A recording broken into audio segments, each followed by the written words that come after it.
This past Friday was International Holocaust Remembrance Day. Now, of course, out of the 11 million people that perished in the Holocaust, 6 million of those were Jews. But one family survived, staying one step ahead of the Nazis, all in Slovakia. They actually hid in the Tatras mountains. I sit down with Sladek, who wasn't even 10 when he and his parents escaped the Nazis. It's not your typical Holocaust story. Ossie just released his book with co-author Corinne Brown. Take a look. The minute the first book appeared from the printers, I just looked at it and I said, okay, that's wonderful, now I have a book. That book, Escape to the Tatras, Ossie Sladek's first-hand account of surviving the Holocaust. Well, first of all, I never dreamed about having a book. Before turning 10, Ossie and his parents Fritzi and Irina narrowly escaped capture by the Nazis in Slovakia. He recounts the traumatic events in these pages. I've known the Sladeks for a long time, and there's a comfort level between us that made me feel really ready to take on this kind of project. In addition, my husband is also a Holocaust survivor, so I had intimacy with the subject that prepared me in a way for the breadth of the story.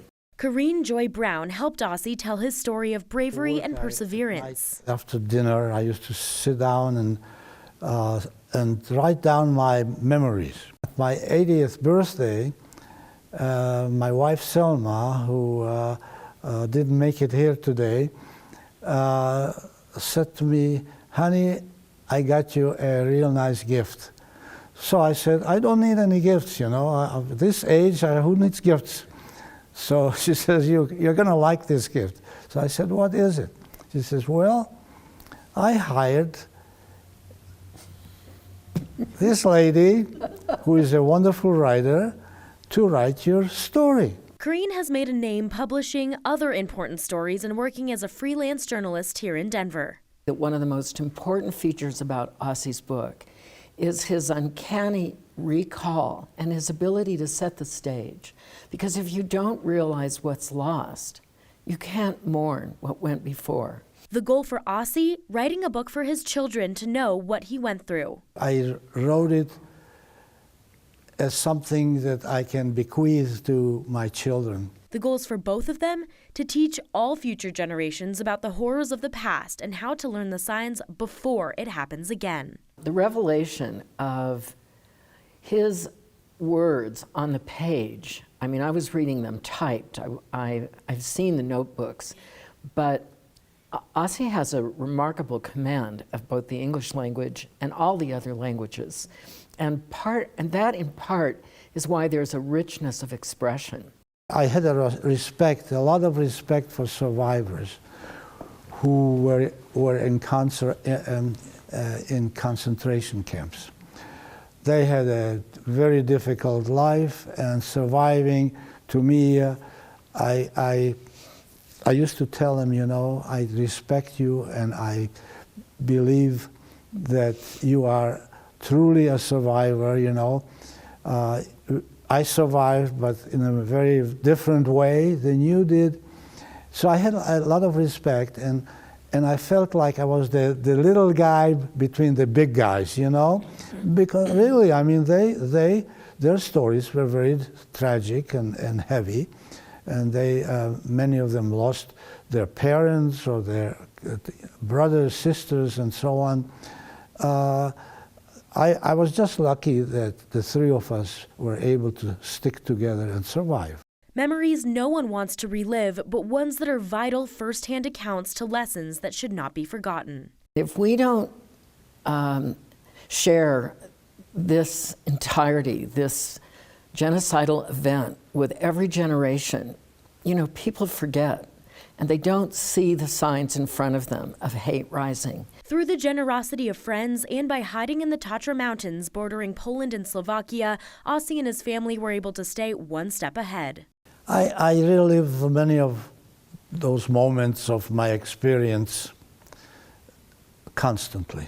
The worst part of my year, every year, is winter time. You know, when I look at the mountains, it all comes back to me, you see. because that was the highlight of our survival, is the mountains.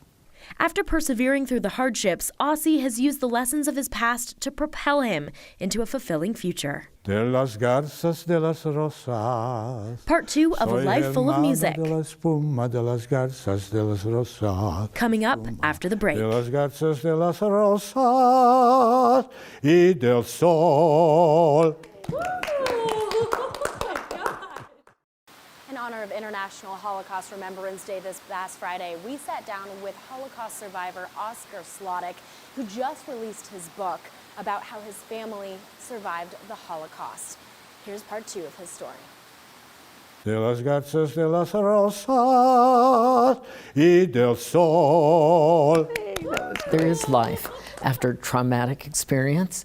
When we think of Holocaust victims, so many don't realize that there are survivors who've gone on to become leaders in their community in the fields of education and medicine and science and music, and that debt, you know, there's no way to measure what was lost, but we can certainly say that survivors of these atrocities have been contributors to modern life. Holocaust survivor Ossie Sladek has taken his pain and spun it into something positive, be it his musical career or his time educating those who will listen. I really enjoy talking to people person to person. I really enjoy going out to a crowd of people, to a classroom, to a gathering of people who want to hear my story. I prefer that to frankly to reading the book. Okay, that's where I'm re-energized that way. That's the performer in Ossie. Und wo gefallen dieser Spritz von With a violinist for a father, Ossie's interest in music was sparked at a young age. After the war, his popularity exploded as he led the entertainment group in the Israeli military and began to sell tickets for people to come to see him sing and play the accordion. He easily could have been a writer as well as a musician. I'm getting a lot of notes from people who have read the book and phone calls, and a whole bunch of them say, have you started working on your next book, you know? I say, why would you like me to write another book? Because we know that you had a really interesting life, and we would like to know what happened after you survived the Holocaust. After all these years, and with a push from his wife Selma, Ossie was finally ready to tell his story. And I can only say it was an honor and a privilege. With Corinne Joy Brown helping to transfer years of pain to the page. I'm very happy with the book, and I'm very happy that I had Corinne, who agreed to sit down with me. You know, I'm not very good sitting and dealing with things. I'm more of a person who likes to move back and forth, do things. But it worked out so beautifully, and I'm very much indebted to her willingness and her ability to do that. And we, of course, commend Ossie and his family for his incredible bravery. Now, if you want to purchase the book, Escape to the Tatras by Oscar Sladek and Corinne Joy Brown, you can do so wherever books are sold.